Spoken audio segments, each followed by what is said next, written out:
সংখ্যায় 100-2-3 ওরা, চৌর্যবৃত্তিতে সেরা, দুর্বৃত্তিতেও যেন ঝুরি নেই, ডাকাতি রাহাজানিতেও পাকা। কি করবে ওরা পেট পূর্তি বলে তো কথা। আম, কলা, মূলা, কাঁঠালের দুষ্প্রাপ্যতা, তাই মানুষকে মান্যতা নেই আগের মতো। গ্রামীণ ঝড় জঙ্গল কমছে দিন দিন, প্রাকৃতিক খাবারের টানে তাই যে ওরা যেভাবে পারছে অস্তিত্ব রক্ষায় যুদ্ধে নেমেছে। আর তাই রামপুরের প্রাচীন আবাস ছেড়ে আশেপাশের গ্রাম জনপদে ছড়িয়ে পড়েছে ওরা। রামপুরের মতোই ওরা এখন সর্বনাশ ঘটাচ্ছে সেসব জনপদের।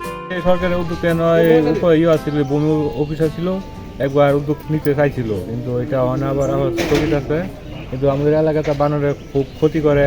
তারপরে যে পানের পর আছে, কলা বাগ আছে, এইসব ক্ষতি করে। বা এই যে কলার দিক খেলায়, মানে কোনো শাক সবজি কোনো করা যায় না। তারপরে যে ঘরের ভিতরে যায়, ঘরের ভিতরে গেলে নষ্ট করে, খাওয়া দাওয়া নষ্ট করে। কিশোরগঞ্জের পার্শ্ববর্তী জেলা নরসিংদীর মনোহরদী উপজেলার উত্তরের শেষ জনপদের নাম রামপুর। সেই প্রাচীনকাল থেকেই এখানে বেশ কটি বানর দলের আধিপত্য চলে আসছে। মনুষ্য বসতিতে বানর অনুপ্রবেশকারী এখানে নাকি বানরের রাজত্বে মানুষ দখলদার সেটি নির্ধারণ কঠিন। তবে মানুষের পাশাপাশি রামপুরের গ্রামীণ ঝড় জঙ্গল মাতিয়ে মন্দ ছিল না ওরা।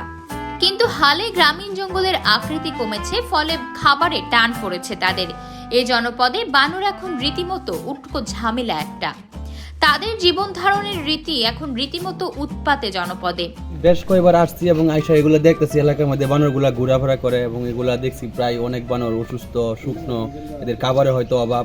যদি সরকারিভাবে কোনো পুনর্বাসনের ব্যবস্থা করতো বানরগুলোর জন্য তাহলে ভালো হতো। তাহলে আমাদের প্রাকৃতিক একটা, আমাদের বিশেষ করে অনেক জায়গায় এই বানরগুলো নাই। বানরগুলো দেখলে খুব অসহায় লাগে, কারণ তারা সঠিকভাবে খাবার পায় না, অনেক শুকনো থাকে।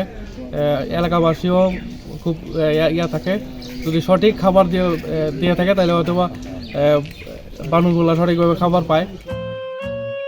জঙ্গলের খাবারে টান পড়তে রীতিমতো চুরি, ছিনতাই, ডাকাতিতে হাত পাকিয়েছে এখন এই বানরকুল। মানুষ ভয় করায় পুলিশের নামে, কিন্তু ওরা দেখায় বৃদ্ধাঙ্গুল। গাছের ফল, ক্ষেতের ফসল, পানের বরজ তছনছ করছে। যত না খায় তার চেয়ে বেশি যেন নষ্ট করছে।